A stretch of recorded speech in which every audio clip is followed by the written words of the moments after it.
Back now. Straight up Cajuns. Straight up Cajuns. Well done.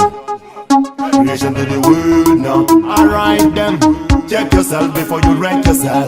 Walk your talk. Check your talk. Follow me now.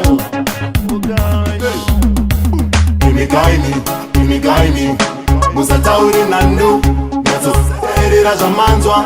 Wedo zuru nguvu muka pocho. Sakanda ti give me guide me. Musa tauri nandu. Nato erira jamanzwa. Wedo zuru nguvu muka pocho. Nini chiye chipanira. Tanasunga nasunga. Awandikaya wafunga. Kanzi. Adaizwa mbava, wabatwa pasta. Achituba kunukasta rasta. Angu itika chimbi faster. Ataurwa nandu. Give me guide me.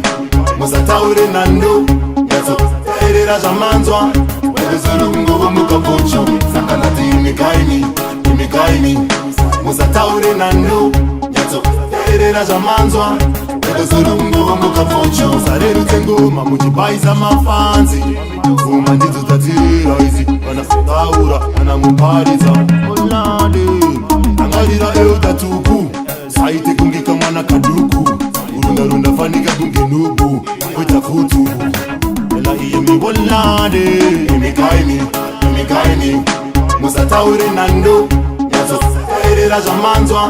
Wedo zuru nguvu muka pocho. Sakalati give me guide me. Musa tauri nandu. Yato erira jamanzwa.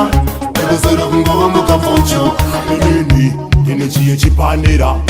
Tanasunga nasunga. Awandikaya wafunga. Kanzi. Adaizwa mbava, wabatwa pasta.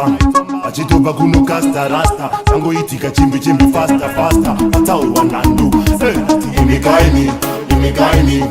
Musa tauri nandu. Yato erira jamanzwa. Wedo zuru nguvu muka pocho. Sakalati give me guide me. Musa tauri nandu. Yato erira jamanzwa. Wedo zuru nguvu muka pocho. Check yourself before you wreck yourself. Walk your talk, what you say, what you do, what you say.